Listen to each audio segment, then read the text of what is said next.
Welcome back, everybody.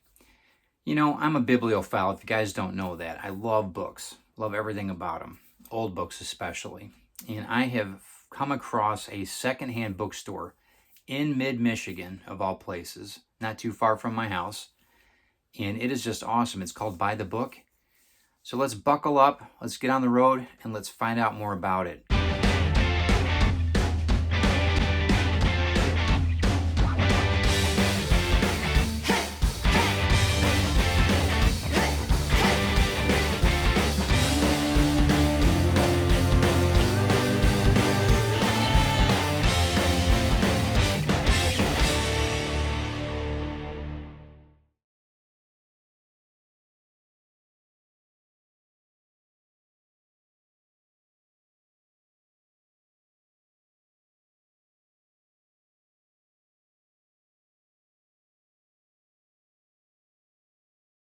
Welcome to Ted Davies Artistry. We are at By the Book, and we are in slightly up north Michigan, kind of mid-Michigan. The verge of up north. Right. Yes. So, and that means that it's close to Detroit. It's only a couple hours away, if that. So, real close to Bay City in Saginaw, Michigan. And I am with Audrey Marsh. And Audrey is, I think, one of the greats up here, because what she's doing is she's incorporating. Well, there's a couple things. She's recycling, she's educating, she's doing some amazing things at By the Book, and Thanks. I appreciate it. That's why we're here. Everybody knows this channel. It's about, it's the small things that change a lot of people's lives, and what you're doing is just that. So I appreciate it greatly, and that's why I'm here. So we started out every time that we start this show. We start with the same question. When did you land on this planet? When and where? I landed not very far from here, Okay. in Auburn. That's where I grew up. Mm-hmm. And 60 some years ago. And Fair enough. And I kept trying to get away, but I kept Mm-hmm. being drawn back to the area. And I've been here for 41 years. Wow. All right. So here is In Kawkawlin. okay. So Kawkawlin it's a really weird name, but it's really cool. Do you know what it means? I don't know what it means.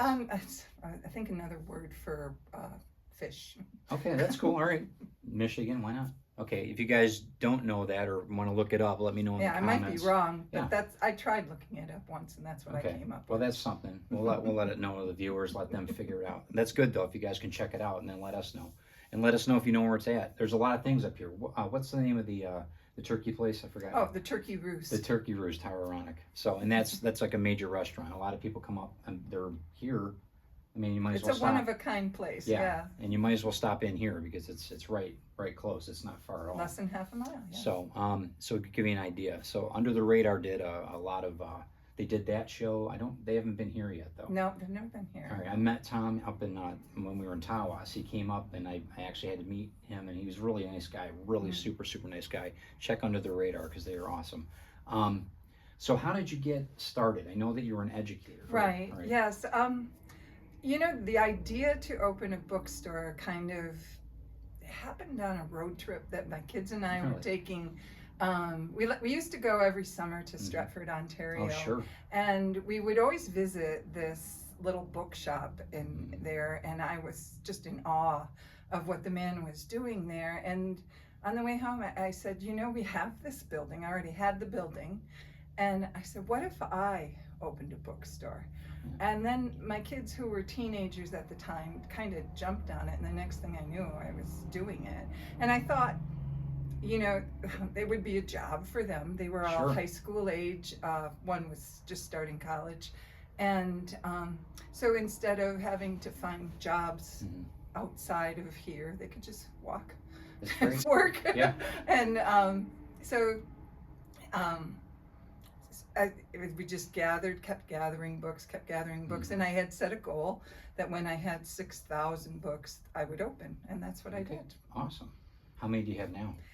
I don't know exactly. Shh, don't tell anybody.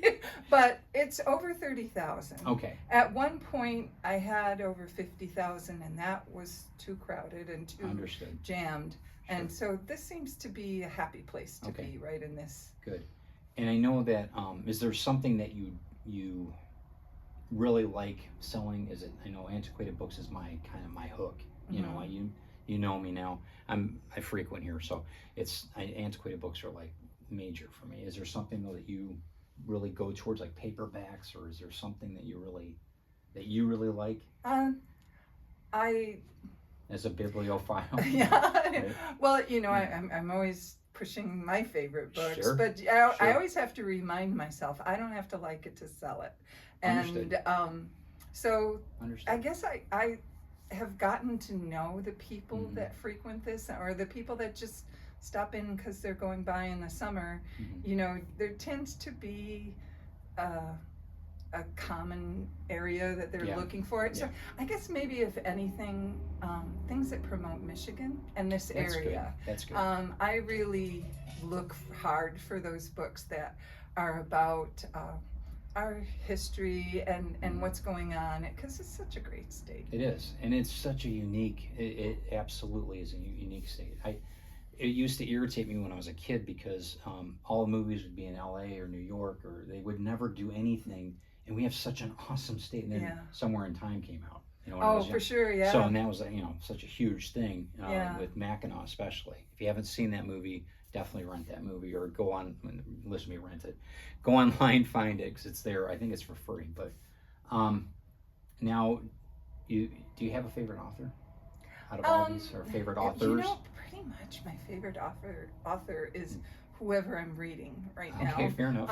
That's cool. You know, there are people that I truly admire. You know, sometimes, you know, I feel like it's an unpopular thing to say, but I really admire James Patterson. Yeah, I mean, he's prolific, and people are like, oh yeah, but he's a millionaire. But you can't hate people because they're rich. But he is such a proponent of literacy and encouraging children to learn to hone their craft and become writers. You know, I mean, because everybody is a writer. You know, we aren't all published, and maybe we aren't even sharing what we write with anybody else. But you know, we have our internal monologue. We have our own story. Some write it down, some don't. And I think the journaling is, I mean, just for mental health, it's a huge thing. Journaling.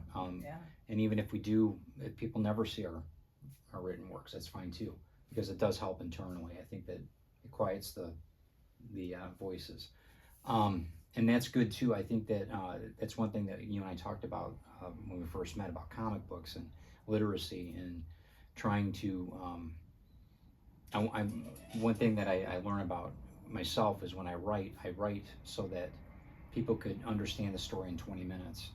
Because of comic books. For sure. But I really like the literature side of it, but not everybody wants to pick up a book. Yeah. And that's something that I think that what's nice about what you do here is you've got a wide variety. You've got smaller books, you've got poetry books, you've got graphic novels. Yeah, I said graphic novels. And she's getting more. She just doesn't know it yet. So, but there's all kinds of things that you do. You are educating the masses here. You might not think you are, but you are. And I know we talked about that, and everybody, I know that a lot of people feel like, up north, you know, it's podunk and it's not very, there's areas that could use a little bit more education, but I think that education is self-awareness. You really have to do it on your own. And don't look for what people can do for you necessarily. Look at what's around you and what you could possibly learn. And this is definitely a learning center, I consider it. Not that you have to just come in there. It's not a library. Do purchase books when you come here, but I want to make sure that you're seeing it for what it is. It is it's a repository, but it's also a recycling center, because you're bringing in books. You're not throwing them out. You're making money with them, obviously, but they're very affordable. I have to stress. The books that I've gotten here are so affordable, and it's going to a good cause too, because you're doing some great work here. Speaking to favorite authors, I need to throw in there, you know, because I don't want people to think, oh, she's only into popular. But you know, I go in, and I think a lot of people do go in streaks. Yes. You know, like when I was in think so, too. college, I really loved science fiction, and Sure. you know, out of all the people that I read, I think Isaac Asimov was my favorite. Sure. And I just found a biography on him, and I can't wait to read Oh, it that's cool. because he has to be a fascinating Oh, person. absolutely. But then I went through this Russian period, and I Mhm. was reading Tolstoy, and I tried to read War and Peace, but I didn't succeed. But I loved Anna Karenina, and then I Yeah, just right. kept going with other types of books like that. And like right now, I've been introduced to some historical fiction Mhm. authors like Deanna Rayburn, and Okay, I don't know her, but yeah, she writes this series called The Victoria Speedwell, okay. and they're very feminist. Okay. But you know, Okay, that's In cool. my old age, I That's all become more good. and more that way. Well, I guess. and that's a good point too, because you're never too old or too young to learn something new about that, and that's awesome. What keep going about the authors, because I Oh, well, I just picked up a book, and I think the author's name is Evie Woods. Mhm. And she keeps incorporating real historical figures into Oh, her that's story. cool. I love that. So far in the book, James Joyce and Ernest Hemingway have shown Wow, up. that's cool. And It's kind of like Forrest Gump in a way, right? right? Yeah, Yes. that's awesome. I love that. Yeah. 6 degrees of separation, or you got one person that knows all these, or has been part of these events. I love that. Is that the type of story, or is it Yes, more? right. Awesome. So it's like Awesome. it's set in two different eras, and you know, part of it is set in Paris in 1920. Oh, cool. And that's What a why all place. these people are showing What a up place. in Yeah. a real bookstore Yeah. that was called Shakespeare and Company. Okay. And with that's the- where does she meet Hemingway there? She meets Okay. Hemingway. Sorry, Yeah. no spoilers, but that's awesome. He's not painted in a good light. No, I'm sure. Well, yeah, and then like you were saying, it really sometimes you have to separate the art from the artist, like we Right. talked about. Where do you see this all going? You know, it's a really weird place for a bookstore. That's the beauty of it. That's the beauty you know, of it. Kawkawlin is not the place that it used to be. Mm-hmm. You know, but I just read a post, you know, that was like a statewide thing, and people were talking about neat places to go in Michigan, and somebody made the comment about you could always go to the massage parlors in Kawkawlin. Wow. And I thought, but there's a bookstore. Right. And you know, I don't want this area to be known for that. No. You know, it'd be nice. I mean, we do have these really quirky little businesses, like you said, Yeah. the Turkey Roost and Rosie's Pie. You know, be known for quirky businesses instead of that. Yeah. Well, that would be great. But it's- as far as anybody else moving in here after I'm gone and continuing it to be a bookstore, I don't hold out a lot of hope for that. Okay. But you know, a business doesn't have to go on forever to be. Right. I would have That's a been good happy point. at 10 years, but I'm at 17. Yeah, which is amazing. And in today's world, it's absolutely amazing. Do you are you online? I mean, do you do any? I sales did online? do online, Yeah. but I needed to cut back on what I was Yeah, doing, and yeah. that's where I decided to cut because I didn't really get very Right. much joy out of that. Well, you become a storage center for Yes, a lot of things, and, right. I get that. One of the things that I really, and I'm going to give you a little bit of background information on this. I found a book here, and I don't think you knew you had it, and it was the, Oh, it was up in my rainbow. correct. Yes. So she's got this area that it's got a lot of different books in it, and I don't know how it all works, but I was looking for a particular book, and when I won't tell you the title or anything, but the author, you did some background on it afterward, right? Yeah, Because yeah. you didn't know either, and I was like, well, I wanted to find out a little bit more about it. So there's always room to learn, and I consider you like one of the best librarians on earth in what you have here. Oh. So that's in a good way, not to take anything from you, because I know you're an educator. Because I think it's really important that we have that you have a relationship with people that are librarians, people that have bookstores, people that really love literature in whatever form, whether it's a comic book or what have you, because you learn from people, and that's something that I think we need in today's world. We need to learn from each other. I think that's what's missing in a lot of these, in a lot of the things that are happening. So It's always a pleasure coming here. I recommend you guys stopping in. I'll put the address in the show notes and all that fun stuff.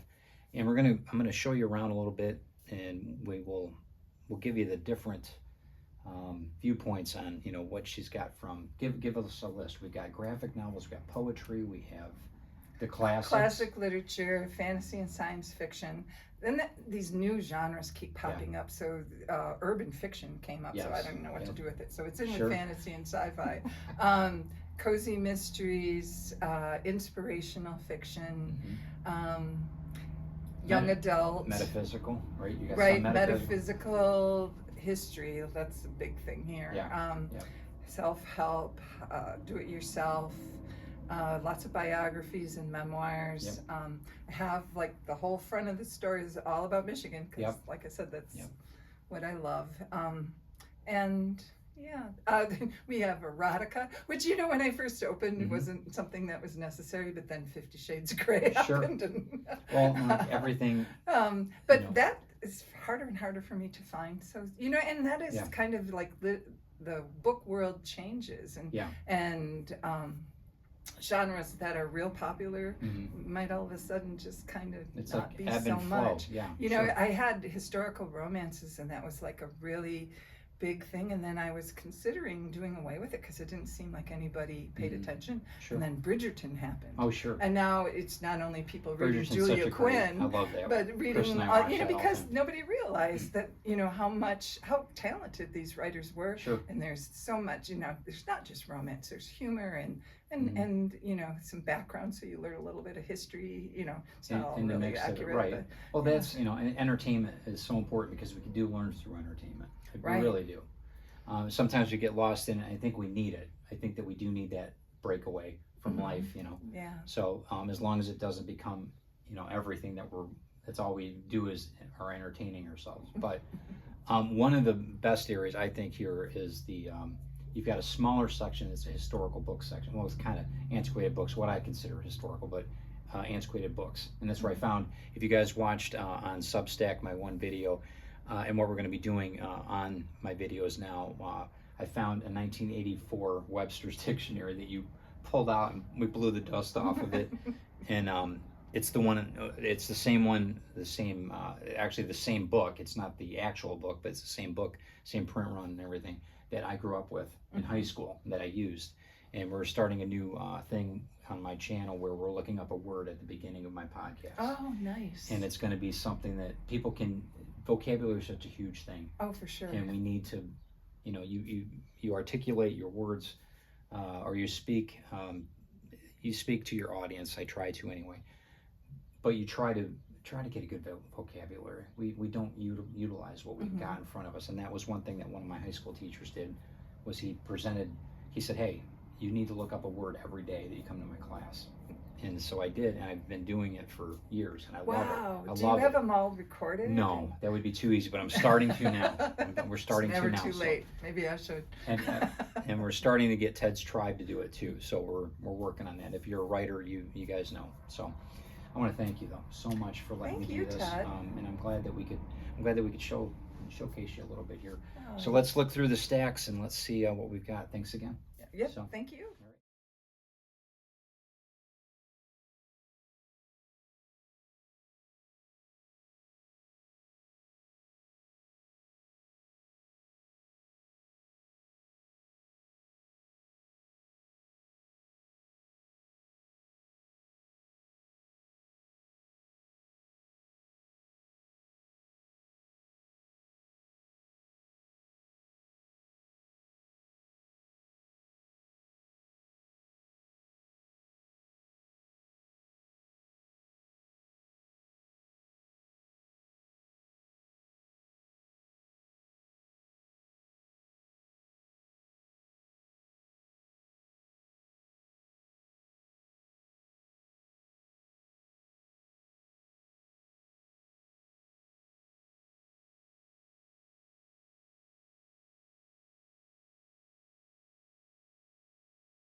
Well, there you have it. Now you know a little bit more about Buy the Book. If you guys are looking for, a special gift or a book that it's really hard to find in that, give them a call. Find out, Audrey can probably direct you in the right path to get the books that you're looking for.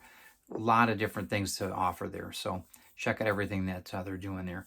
If you like this content, check out everything that I'm doing on Substack. Check out the QR code around here somewhere and scan that. Become part of Ted's tribe. I've got a very affordable $5 a month subscription rate on Substack, which you'll get behind the scenes and a lot of different tutorials, things that I'm working on right now, and you'll be seeing a lot of that in the future, a lot of my writing. If you're a writer, it's definitely some place to check out what I'm doing. Of course, I'm an artist, and you can see a lot of my work there as well.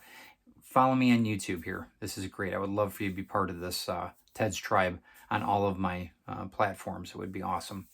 And I'd love to hear your comments. Let me know what you guys think. We will talk to you soon. No envy, no fear. And thanks again, guys, for checking everything out. And we'll see you at Buy the Book.